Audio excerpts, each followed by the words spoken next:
Guys Sports Podcast, episode number 228. Nick Quaglia, Jared Scali. We have a loaded show this week. Did I think, actually, you know what? I'll say this. Did I think that the Red Sox were going to be going to the ALCS? If you listen to the last episode, which I know you did, I did predict that the Red Sox were going to win this series. Now, was I confident in that pick? No. I had a feeling they were going to win. I picked them in 5. They won it in 4. Jared, you picked them to lose, but everybody picked them to lose. Yep, I was going with my brain, not my heart. I'm over it. I'm done. I'm done picking against them. They pulled this out. Yep, they pulled this out. And every time the Red Sox, I'm not going to say every time because, 2017, whatever. They've lost the postseason before. Mm-hmm. But whenever we just, like 2018, people were like, this team doesn't have the bullpen. 2013, people were like, this team doesn't have the talent. This baseball team surprised people already, and I wouldn't be surprised if they continue to surprise. But World Series the championship's not out of the question. I mean, you're in the Final Four now. Final four and teams. This team now has overpassed every expectation. It looks like you're probably playing the Astros. We'll talk about it, but as of recording right now, bottom of the 8th inning. Houston up 7-1 in Chicago. Obviously, Houston wins this game. I just punched my computer. Houston wins this game.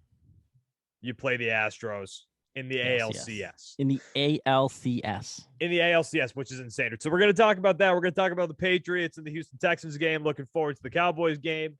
And also the news that is all over sports media right now. Sports Twitter, ESPN, everything. John Gruden resigns from his position with the Las Vegas Raiders.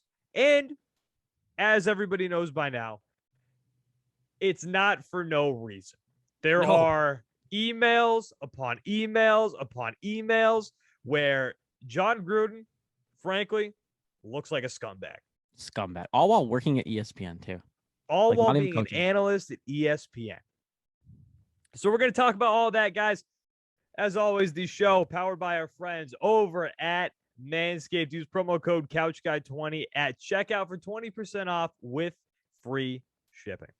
All right, so Jared, before we get to the Patriots I have a random question. What are these little flags on Twitter? What are people? What do you mean? Is this? Like I see like people like you know how you use like can you see what I'm talking about? Like everyone's using. That's a red flag. That's a red flag. That's literally just okay. That's supposed to. I'm assuming. I just saw that today for the first time too. I don't know if it just started. It was like a new trend today. What is this? It's like this is a red flag if he says or she says this. I'm assuming. I'm guessing. Okay. I have no idea. I'm just seeing it today. What I put together. And I'm like, what is that mean? What does that mean? Should I be alert for your safety? Like what's happening? No, that's just what I put together. Maybe I'm just completely wrong and somebody is someone's in looking danger for help. But I've got no idea. That's what I'm reading it as. Okay. Before we get into the Patriots game, I do want to say, and I texted you this. I'm assuming you didn't watch. Oh, the fight? Yeah, no. Listen, I have watched plenty of boxing matches in my lifetime. Live. I'm not talking replays. I'm talking live boxing matches. I fell for multiple Floyd Mayweather fights, which just disappointed every time. Of course. Because he was terrible to watch. Was he the greatest boxer of all time? Potentially. You can make that argument. But his matches suck to watch. Oh, yeah. This past weekend, we had Deontay Wilder, Tyson Fury, 3. First time they fought, draw. Second time they fought, I think you can say this confidently, Tyson Fury beat the piss out of Deontay Wilder the second time. I lost plenty of money on that second fight because I had a load on Deontay Wilder. And that's why I can say confidently that Tyson Fury beat the hell out of him. Now, this third fight, Saturday night, it was, and I'm not saying this like no exaggeration, Jared, the best boxing match that I have seen in my lifetime, live. Not a replay, because there's better boxing matches that you can find on YouTube. We're not talking about practice. But I'm talking about my lifetime, the best boxing match that I've ever seen. And you didn't see the fight. This fight I'm not a big ended. fan of it. I can't get into boxing. This fight ended round 11. Unbelievable. Two behemoths of men just trading shots. And granted, Tyson Fury had the fight a heavy majority of the time. He was winning that fight. He was in control of that fight a heavy majority of the time. In round 4, I want to think it is, Deontay Wilder got a clean shot on Tyson Fury that knocked him down. And that was the point. The thing is about Deontay Wilder is Tyson Fury was beating him handedly for a good chunk of that fight, for a heavy majority of that fight. Mm-hmm. But Deontay Wilder has such a crazy strong right hand that if he connected, if he just slipped one, if he's got that right hand in clean, it doesn't matter who's controlling the fight. If he caught one shot in clean, there's a chance that knocks out Tyson Fury and he wins that fight. Yeah. But that's not what happened. The fight ended with Tyson Fury knocking out Deontay Wilder. And we're not going to get too much into the fight here because that's not this show. But I just wanted to say that if you guys get the chance, I'm sure you can find a video version. I heard somebody watched it on TikTok, which means somebody was illegally streaming it on TikTok the entire fight. But if you guys get the chance, check out that fight. It was unreal. It was a great fight. Tyson Fury. I didn't bet this time. If I did bet, I would have bet on Tyson Fury, but I learned my lesson last time. I was too confident that Tyson Fury was going to win, just like I was too confident that Deontay Wilder was going to win that last one. Okay. So if you get the chance, check out that fight. Unbelievable, great fight. Again, best one that I've ever seen in my life. Are you a UFC guy too? Are you a UFC person? See, I don't get I can get into maybe watching boxing. I don't get UFC.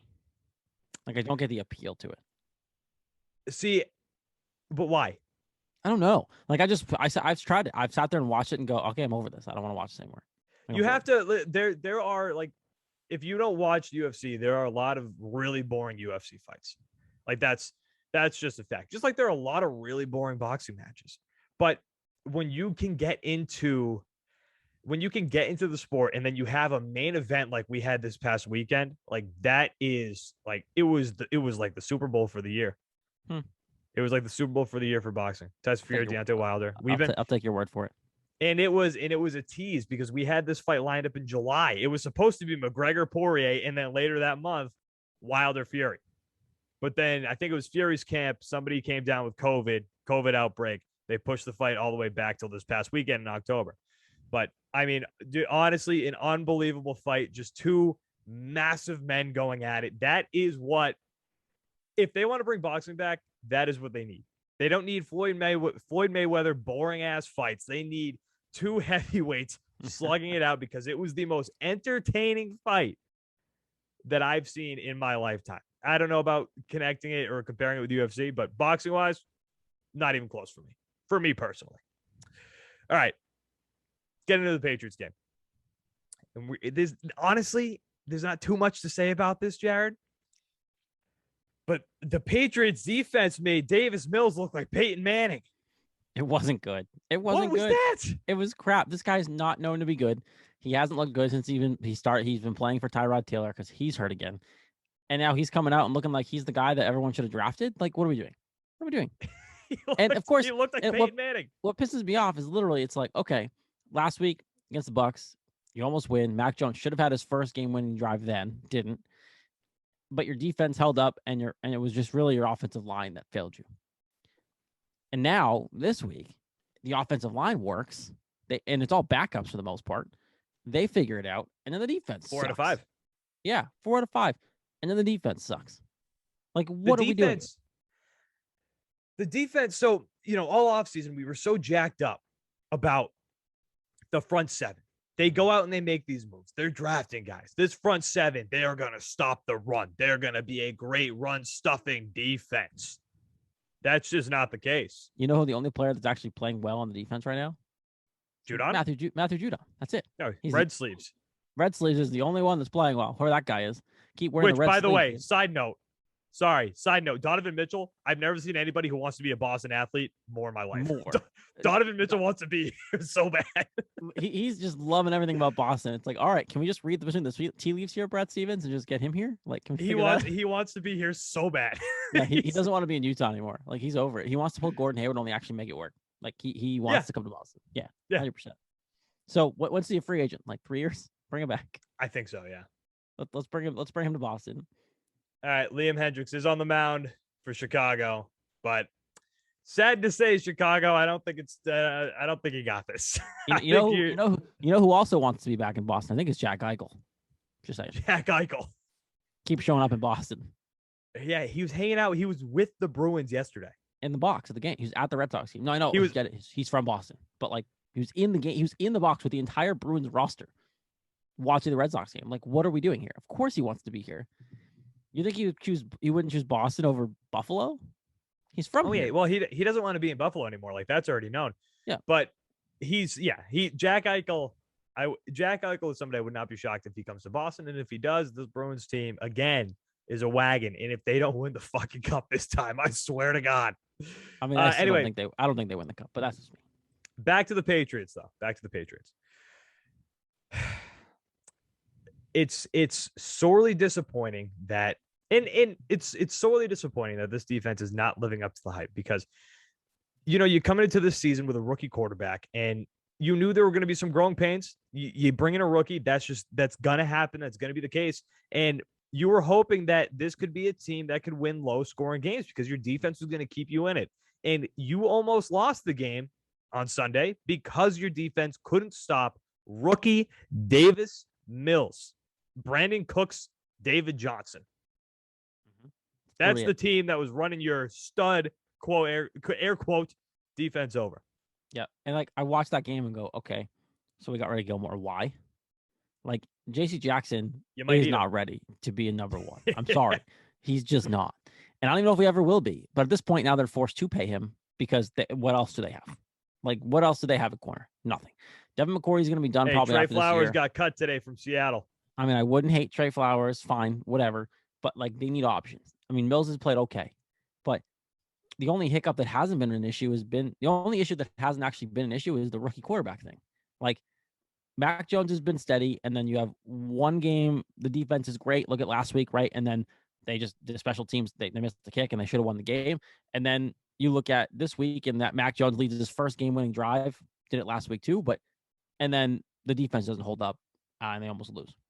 Like, right? Yeah. So you take the Bucs all the way down to the wire. You take the Bucs down to a missed field goal by Nick Folk. Yeah, and you can't manhandle the Houston Texans? Like, what are we doing? What is happening? I don't get it. And then on top of that, you still have Josh not trusting his quarterback. Like, you watch this game, and I'm sorry, like, I'm all for this is a legit thing. And he addressed it today, I think. And someone said, like, do you trust your quarterback? He's like, I absolutely trust my quarterback. And apparently his wife, this is what Josh McDaniel said, apparently his wife's been all up his ass about play calling. His wife? His wife, yeah. He's like, apparently, he's like, my wife's on the side of the fans because she gets mad at me about my play calling too. Yeah, maybe his wife is fucking tired of first down, running up the middle, second down, running up the middle. Now you got a 3rd and 7. Every fucking drive. Like, can we stop? Like, clearly Mac Jones can throw the ball. And the offensive line was actually good this game, so he had time. Yeah. Run some plays down the field. And now, look, the Jacoby Myers thing, one off, I think. He has sure hands, but, like, that was a legitimate play. He was wide open. Should have caught it. Would have been a touchdown. But, like, I want more down the field shots on first down or, like, 1st and 8 or whatever. All these random things you can get. Like, you're running the ball so much when you don't have that ability right now. Damien Harris is not 100%. Like, you don't, like, come on. What are we doing? You want to talk about bright spots, though? I mean, at least your tight ends finally getting involved. Hunter Henry, 75 yards yesterday. It's funny. You can tell they're starting to opening up the playbook a little bit. Because you can tell that they're trying to work them in. Yeah, the first couple of weeks, they just weren't using the tight end section of the playbook. They just saw that tab and flipped right through it. Like, all of a sudden, they're like, oh, that could be useful. Let's go to that page. And now they're like, oh, we have 2 really good tight ends. We should maybe use that. Like, yeah, you needed, like, you brought in both of them to be playmakers, to be scorers. You didn't have any other receiving options on this team. Day one, these guys were chalked as your best receiving options, and they weren't even being utilized as that for the first 4 weeks. Like, so I mean, that's by far the biggest bright spot of the game. And before we pivot over to the Cowboys game this week, because I think it's very notable that you've got the Dallas Cowboys coming in when you were 2-3, which, by the way, the Patriots only 1 game out. We're going to talk about our friends from where? MANSCAPED. Our friends from MANSCAPED. Those good friends. Guys, do you know what's spookier than seeing a black cat on Halloween? It's shaving your balls with anything other than Manscaped. When it comes to below-the-waist grooming, there's no need to carve your pumpkins this Halloween because Manscaped is here to upgrade your grooming experience. Go from a bite-sized candy bar to a king-sized candy bar and join the 2 million men worldwide by going to manscaped.com for 20% off with free shipping using the code CouchGuy20. And now, this is not the typical story that I tell every week, but I do have a friend he was a big shaver, shaves every part of his body. He will not do it with anything else other than the Manscaped lawnmower. He won't do it. It's his favorite thing that he uses. Guys, have you ever tried to trim your balls and it turned into a Freddy Krueger film? Well, luckily, Manscaped is here to save the day and make sure that you're smelling fresh with their new refined body wash. Fellas, the ladies love their signature scent, and it will scare away those vampires. Unlock your confidence with the Performance Package 4.0. Inside, you'll find the holy grail of men's grooming items. They've made it easy for you to upgrade your grooming routine. It's a full moon out, and the werewolf in your pants is howling. It's time to tackle that problem with the Lawnmower 4.0. Their finely tuned pube products feature a cutting-edge ceramic blade to reduce grooming accidents thanks to their advanced skin-safe technology. The Lawnmower 4.0 is easily the greatest ball trimmer on the planet. Oh, and did I mention that this trimmer is waterproof too? This trimmer is a shower essential. The Performance Package 4.0 also includes the Weed Whacker, a total game changer to your men's hygiene arsenal. The Weed Whacker is a nose and ear hair trimmer that provides proprietary skin-safe technology that helps prevent nicks, snags, and tugs in those delicate holes. I use it for my nose. Incredible. Perfect, guys. Zero pain ever. I've never experienced pain. Seal the deal with the Manscaped's liquid formulations. Their Crop Preserver Ball Deodorant and Crop Reviver Ball Toner will make sure that your pumpkins stay fresh. Trust me when I say this, fellas, your balls, they're going to thank you. Manscaped even threw in 2 free gifts to their Performance Package 4.0, the Manscaped Boxers and the Shed Travel Bag. Bring your comfort and boxers to another level. Guys, I use the boxers on the golf course every time I go out, and they are perfect. I will not go golfing without them. If you're looking like Wolverine and haven't cut your nails recently, be sure to look into the Shears 2.0 nail kit. They have a bunch of other life-changing products on their website, and be sure to check them out. Guys, listen up. Get 20% off with free shipping using the code CouchGuy20 at manscaped.com. That's 20% off with free shipping using the code CouchGuy20 at manscaped.com. Say trick or treat to your beautiful new Halloweeny with Manscaped. Big fan of that word, Halloween. All right, so you got the Cowboys coming up this weekend. I will be at that game. I'm very excited for them. Oh. Now, the problem is here, if you're a Patriots fan, you watch what Davis Mills, a.k.a. the second coming of Peyton Manning, apparently, according to the Patriots defense, you made Davis Mills look very good. And, yeah, Jared, I think Davis Mills isn't that good. He's not a good quarterback. He's a backup rookie. He's got a good long neck. But he's got a long neck. This weekend, after you just watched what he did to the Patriots defense, you have Dak Prescott, who looks just like Dak Prescott pre-injury. You want to talk about the run defense that's been very disappointing. Oh. You have Ezekiel Elliott coming to town this weekend. My fantasy team is very excited. Fantasy-wise, you should be jacked up if you're an Ezekiel Elliott fantasy team owner. Now, here's the other thing, too, about the run game. Ezekiel Elliott, he goes off the field. Now you have to deal with Tony Pollard, who also is a force in the run game. Yep.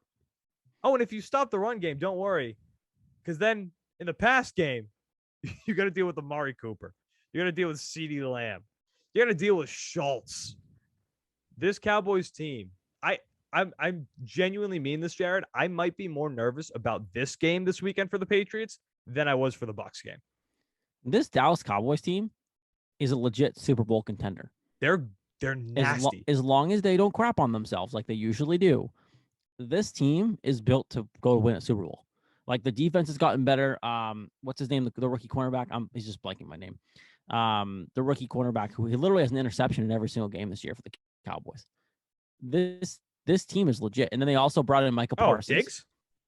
Yeah, Diggs is really.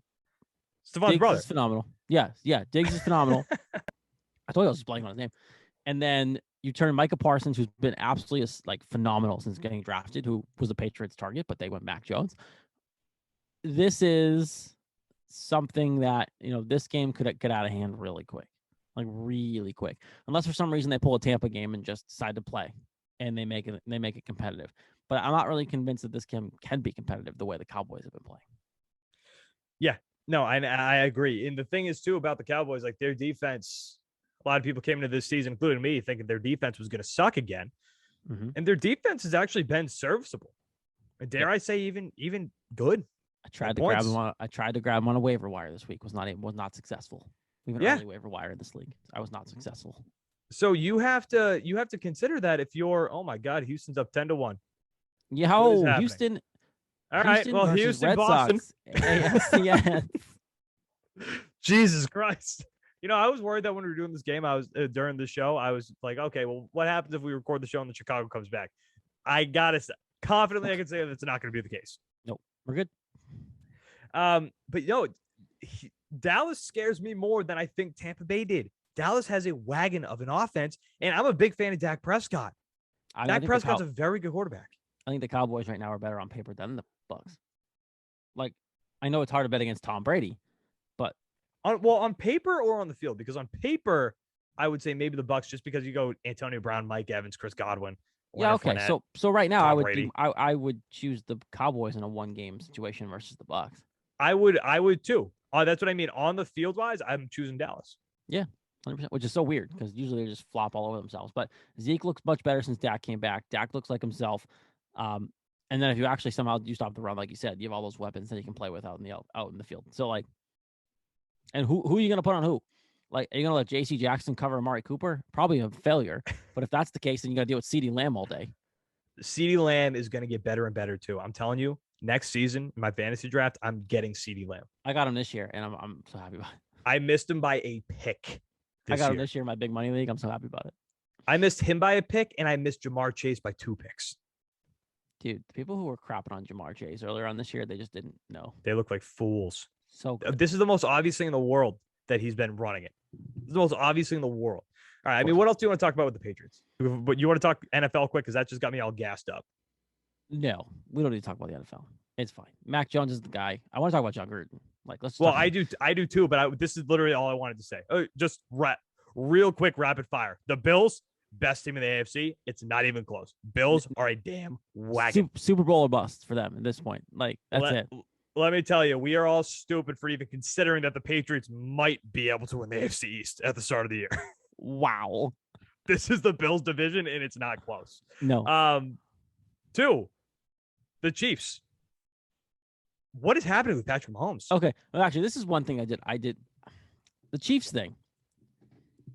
Can we just say that they're not what the Patriots were now? Can we just... I saw your tweet, and I totally agree. Can we just stop with this? Like, the dynasty the Patriots had will never be matched again, if not for a very, very, very... We will be dead if it ever happens again.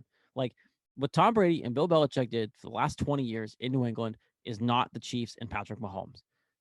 Because they don't have as good of a coach, for one. I think Andy Reid's a good coach. But 2, it's just so hard to match that success. Wasn't the worst season in those 20 years that year that Brady didn't play? Like the 11-5 year? Wasn't that the worst regular season record they had in that 20-year span? Yeah. Yeah, right? Well, Chiefs, 2009? Oh, yeah. What was their record that year? Was it 10-6? They weren't good that year. Was it 10-6? And I'm assuming you're ignoring the Matt Castle season. Well, Matt Castle season, they went 11-5. They did? And they missed the playoffs. Yeah. Oh. They went 11-5 and didn't make the playoffs with Matt Castle.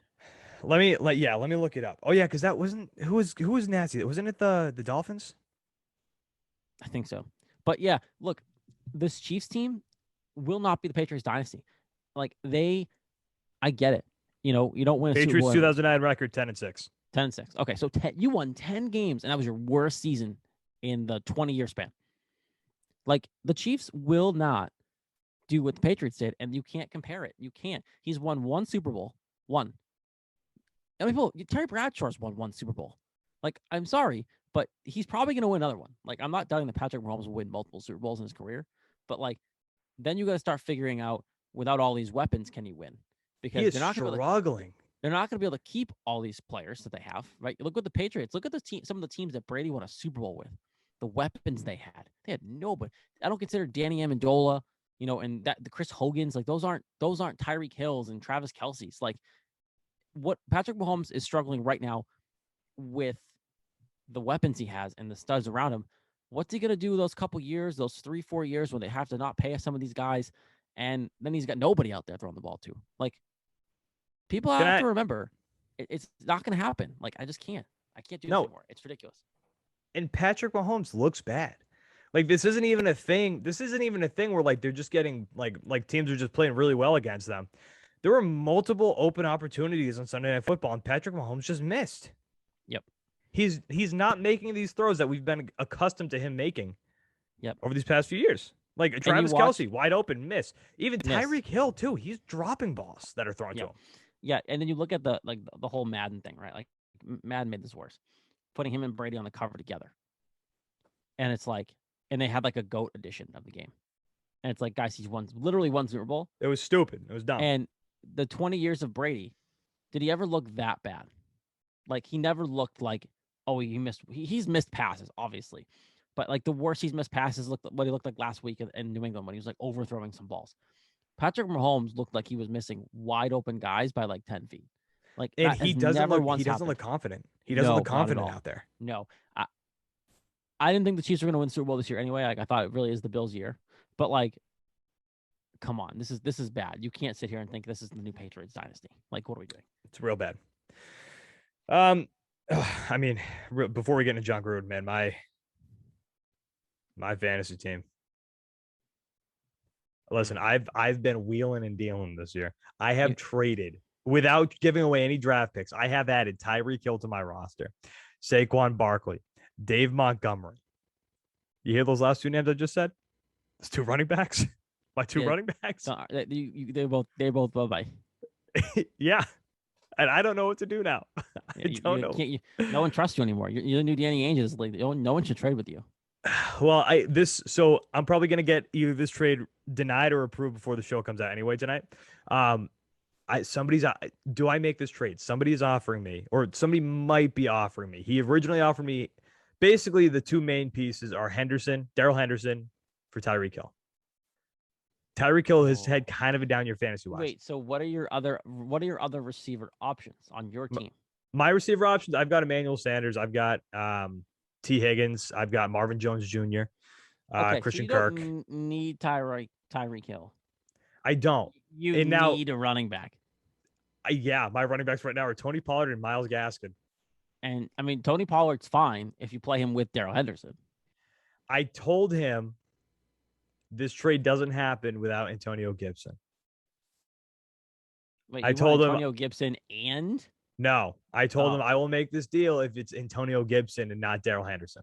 Oh, see, I'd almost not care.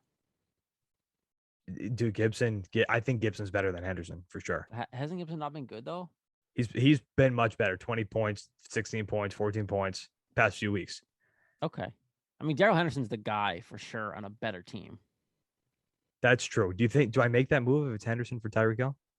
I would.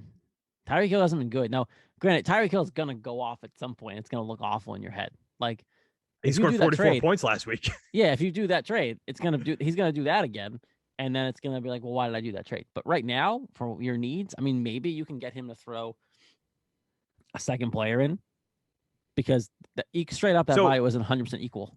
So he is offering his trade right now that he offered me was I give him Tony Pollard and Tyreek Hill. In return, I get Tyler Lockett and Darrell Henderson. Oh, see, I actually like that. Yeah, but then my RB2, I can't use Tony Pollard as an RB2. Yeah, see, I would give. Although Gaskin seems to be going back to being the RB1 in Miami. I know, but that's not true. That's hard. That's hard. Real. I know. I don't know what to do. In some capacity, I would say yes. In some capacity, you just got to figure out the right capacity. We've been talking all day. Like, I look at Tony Pollard as the guy you almost want your RB2 with. So I would almost go back with him and be like, I'll do this if it's Gaskin instead of Pollard. I would prefer that. I want to keep Tony Pollard. That would be my hard stop. I'd be like, look, I'm good if that's Gaskin instead of Pollard. And then it becomes Tyreek Hill and Gaskin for Tyler Lockett and Henderson. That's what I would do. I might do it. And that would be like that's it. You might have just talked me into it because Emmanuel Sanders has been a solid fantasy you can play. receiver. I'm having trouble keeping him on my bench. Like I keep doing it, and I'm like, and I'm winning, but like I'm like, oh. I have 2 flex spots, so he's been one of my flex guys. Yeah. See, the problem is I have in my wide receiver options. This will hurt me until the bye, but like on this team, it's CeeDee Lamb, Deebo Samuel, who's on a bye this week, Devontae Smith. I just trade Allen Robinson. Good move. He's been terrible. Yeah, so this was the trade. It was Allen Robinson and who else did I give him? I gave him Allen Robinson and Cole Beasley, and I got back Michael Thomas and Christian Kirk. That was my trade. Oh my God. Yep. You crushed that trade. Yep. Christian Kirk puts up numbers. Yeah, and then Michael Thomas comes back in 2 weeks. Yeah. Wow. Mm-hmm. You crushed that trade. Yeah. All right. That was our fantasy segment. Because now we got to talk about Nick and I can't get on this podcast and not talk fantasy football. I know. We just have to. There's too much to talk about this week, but like we have to just have a fantasy specific segment like that. Yeah, you got me for like 15 more minutes too because I got to go bedtime. So okay, so we'll hammer out. We'll talk about John Gruden. So John Gruden, as everybody knows, resigns now from Las Vegas. Oh man. A lot to unpack here. So originally this opened up, I believe it was Friday night. There was an email that was leaked. So what's happening is the NFL is investigating the Washington football team organization for just like a toxic workplace, bad workplace environment, sexism. Which we all know is true. Yes, it's a terrible organization. Yep. So they're investigating that.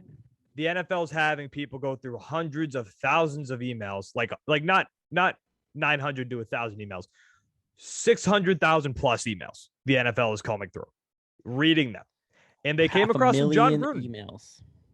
They came across some John Gruden emails, which included him referring to what was the original insult or the original racist trope comment that he made. Which, again, if you're listening to this, I'm sure you already know what it was. But he referred, was the brand Michelin tires? Yep.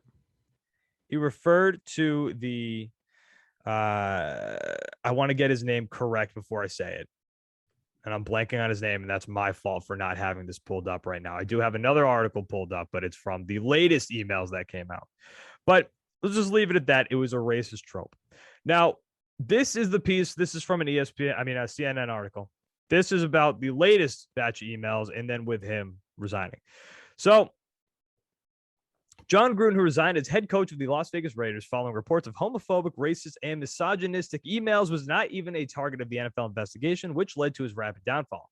Neither were the Raiders. In fact, the questionable emails were uncovered as part of a league investigation into workplace misconduct at the Washington football team, which is concerning to many observers, given the modern National Football League's efforts to become more inclusive and diverse.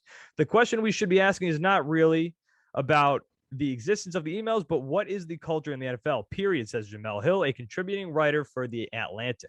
And this culture has existed since the very inception of the NFL. It's about the people he was emailing. It's about all the people he was emailing. And people realize that he was emailing back and forth. So if this is the pervasive attitude, if this is the groupthink in the NFL, black people don't have a chance of being in leadership in the NFL at all, because this is not just about John Gruden. Again, this is from a quote from Jamel Hill of the Atlantic. Now, on Monday, the New York Times reported it reviewed more emails and found Gruden denounced women being employed as on-field officials, a team drafting an openly gay player, and the tolerance for national anthem protests. So he called Roger Goodell the derogatory term that begins with an F. And on top of all of that, he also received topless photos of Washington football team cheerleaders from a photo shoot where they really didn't need to be topless because this was for a calendar, I believe, which they weren't putting those pictures in the calendar. So that happened, and those pictures were also sent to John Gruden, amongst many other people. Now, all of this is coming out. John Gruden resigns, obviously. Number one, we have discovered that John Gruden is kind of a scumbag. 100%. Grade 1 scumbag, douchebag, whatever you want to say. Absolutely. It's absolutely insane. The fact that he hasn't gotten caught, like other people got these emails and thought it was okay. And he was working at ESPN at the time. This wasn't even while he was coaching. This was while he was employed by the 4-letter network. And I don't want to sit here and this kind of looks bad on ESPN too. Like, how did you was he using his work email? So that's the thing. These people, a lot of them were using their work email. And on top of that, you got to think about this too. And Jamel Hill mentioned this in the CNN article. She didn't write the CNN article, it's a quote. But this part is true. He wasn't emailing himself. This included the team president too for Washington football team. He was emailing a lot of other people. And again, there's 650,000 plus emails. I have a feeling that John Gruden's not going to be the only one who gets found out here. No. And John Gruden's career is over. He's not going to work anywhere really again in the spotlight. These people are going to have the same issue. And this comes down to Dan Snyder's scum. He's awful. And this should come down to him having to lose the football team. They should force a sale of this team. This is because this is what it's coming to. Yes, John Gruden's to blame for some of this, but it also stems from the fact that the Washington football team is a crappy place to work and a terrible environment. And Dan Snyder probably knew about all this. So I hope the league finishes its investigation of clearly they're not done and actually does something about Dan Snyder, because clearly this is part of the problem too. But yeah, John Gruden. Out. It's unbelievable that it's unbelievable. What are we doing having these types of conversations too? On work emails work emails. Yep. We're obviously you want him to be caught. This shouldn't be happening, of course. But are you that dull? They might as well have been slacking emails back, pictures back and forth to these cheerleaders. They might as well just been doing an internal messaging system. This is exactly the same thing. It's absolutely insane that they didn't get caught sooner. And I believe I read that the team president sent these topless pictures via the team's email. Yeah, don't high level executive places like a National Football League team have filters and stuff that constantly spam and not spam, but constantly view emails and catch for bad content. You think something like this would have been caught unless a team knew about it and kind of didn't have the filters in place and let all this stuff happen. Again, Dan Snyder. Right. And it's the team president. And sadly, this is just the world that we unfortunately live in, where a lot of people fear for their jobs. So if they see the team president sending that stuff, that's the guy who's, that's a very unfortunate reality that we live in, and that needs to change. Somebody, if they did know about this, they should have spoke up, but they didn't. John Gruden losing his job obviously is something that had to happen here. I'm just super interested to see how the rest of this unfolds, because again, over 600,000 emails being combed through in this terrible organization where it's a horrible work environment, where they're having cheerleaders. And this is so gross. They're having these cheerleaders pose topless, and it wasn't just in front of a photographer. They invited sponsors to this. They invited other men to this. And then they also, I think the director of if this isn't the case, I forget who actually had them do that, but the sponsors were there. And then they had the cheerleaders go out with the sponsors later that night and basically escort them to these clubs. They're pimping these girls out. What are we doing? This is a national football team cheerleading squad. Just cheerleading team. Typical. Patriots have one too. And they're just pimping them out to sponsors. It's disgusting. And the sponsors knew about it too. All these sponsors knew about it. Nothing. Just nothing. It's disgusting. My mind. And this all goes to Dan Snyder. Now, John Gruden's the first domino to fall, especially because he's a headline name. I'm agreeing with you. I totally expect more. I'm so intrigued to see what names come out of this next. And you know who I feel bad for in all this? Is Ron Rivera. He's a good dude, and he coaches for a crappy organization. I feel bad for Ron Rivera, too. Ron Rivera should go to Vegas. Yeah. Can we just resign mid-season? I'm going to go coach for Vegas. Thanks. Ron Rivera should go to Vegas. Get him out of there. He doesn't deserve to be there. Good football team in Vegas. I mean, he deserves... The football team doesn't deserve him because they're a shitbag organization. Awful. And there's going to be a lot more news that comes out about that. So let's slide over now, unless you have anything else you want to say about that. Scumbags. Next, Red Sox. Red Sox, ALDS champions. This team went to the ALDS, and we did not think that they were going to. Again, I picked them to win this series, but it wasn't a confident pick. It was just a gut feeling. And I totally understand everybody who did not think they were going to win. And remember now, game 1, last Thursday, Eduardo Rodriguez got his shit rocked. He got absolutely shit rocked. And right then and there, I was like, this series is done. Mm-hmm. They cannot win this series. Yeah, I didn't want him to get the ball last night. No. Nope. And he was nails last night. Nails. Probably could have kept going. Yeah. How do you feel about that? How do you feel about the analytics department? Really? I'm so over analytics baseball. It's not even funny. Like, that's a game. And don't get me wrong, Core is the best at like shutting them up when they need to be shut up. Like that bunt they put down last night, that was not an analytics play. That was Alex Cora feeling the game and seeing that he needed to put a bunt down. Like, that's old school baseball. You don't analytics that. But the fact that Erod was dealing, they couldn't touch him, wasn't at a high pitch count, and they said you're done after 5 in a game that we need to win to not have to go back to the Trop. Like, what are we doing? We know our bullpen sucks. What are we doing? That's a play where you say, I'm giving him one more inning. Like, not only that too, like analytics, Josh Taylor's out there in relief. He's dealing.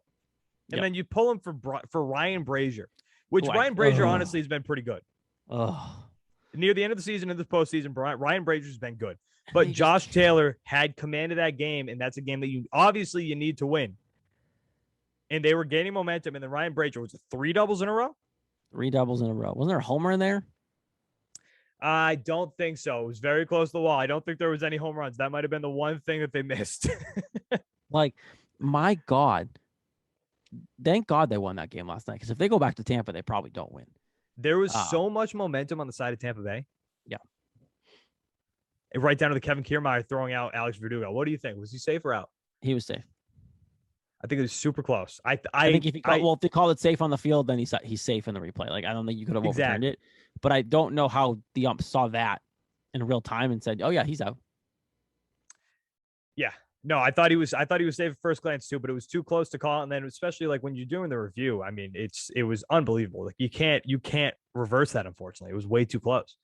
Talk about the studs though of this series. Chaim Bloom is number 1. Holy shit. Yep.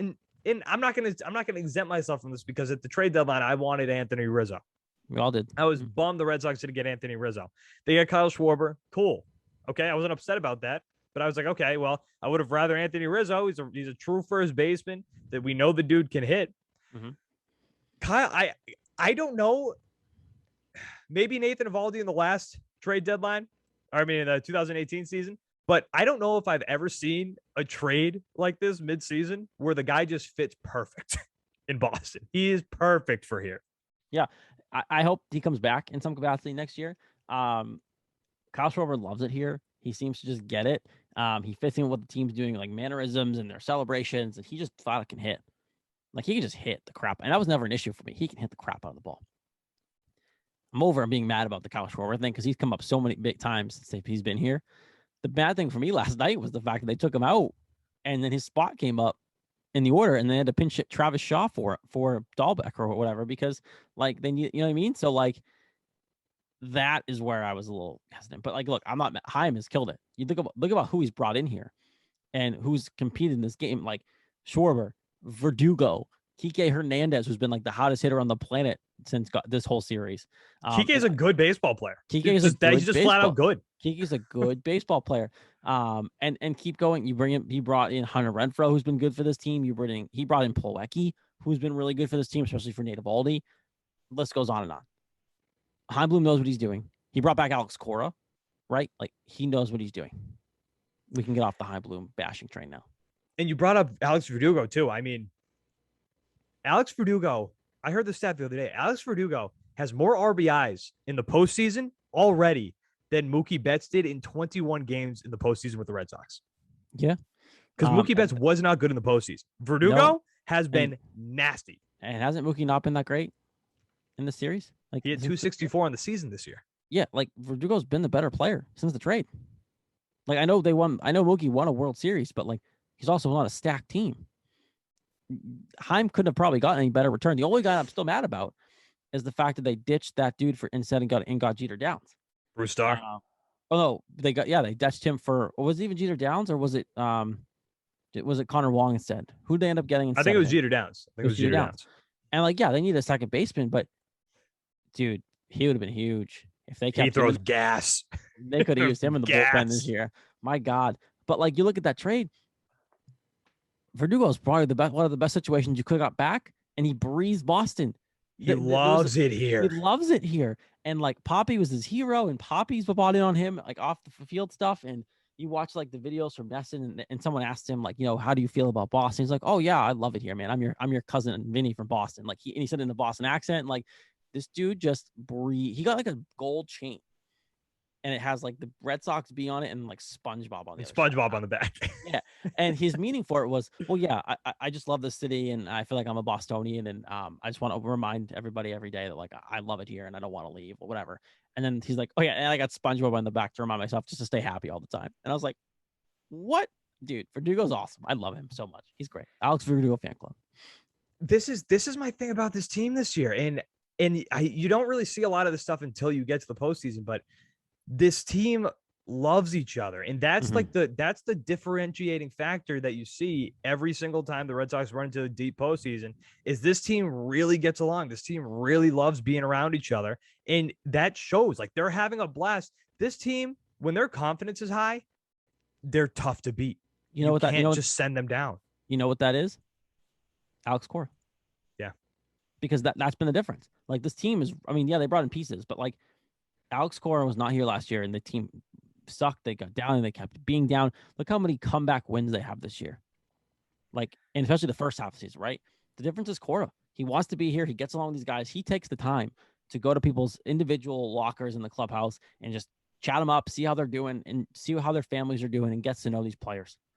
And now you're seeing they're playing like nothing for this guy. They're playing balls to the walls every 5 minutes. And look, I'm not doubting this team beating the Astros because that's who they're playing officially now. And I'm not doubting them going to the World Series at this point because Alex Cora has them playing like they're 105 win team. I know you got to go now. What's your pick? What's your official pick? Because we do now. I want celebration ALCS. Yeah, Houston's it. Yeah, they won 10-1. Houston versus Boston. Yeah. I'm going Red Sox, but I can see Houston winning. You want to know why? Because it's like the last dance. Because Carlos Correa already said he's gone after this year. Like, he's already said it. And then they got like nothing left. I'm going Red Sox in 6, but I don't feel good about it. Like, I'm going Sox in 7. I think it's going to be an electric series. I mean, it's going to be an electric series either way. Whether they win or lose this series, it's going to be an amazing because they don't like each other. Like, they don't like each other. No. Because no one likes the Astros in this league. Like, nobody likes the Astros. And you know what? For the first time in a very long time, the country is going to be behind Boston because nobody in this country likes the Astros anymore. Nobody wants to see the Astros back in it. No one wants, and they've been in the ALCS for the last like 6 years, and they've only won one title, and it was the year they cheated. Yeah. So, look, I think the Red Sox are going to be getting they're going to be the story that everyone's rooting for around the country to get to the World Series. After that, I don't know. God bless you for whoever you're going to face out of the NL, whoever comes out of the AL, but it's going to be a fun series. I'm excited. Friday night. Can't wait. It's going to be a wagon of a series. Couch Guy Sports Podcast, episode number 228. Guys, go check out our friends over at MANSCAPED.com. Use promo code CouchGuy20 at checkout for 20% off with free shipping. Nick Quaglia, Jared Scali, guys, we're going to talk to you next week. At that point, we're going to be about halfway through the ALCS. We're going to have some news there for you. And post-Patriots Cowboys game. All right, guys, we will talk to you next week. Thank you for watching, and thank you for listening.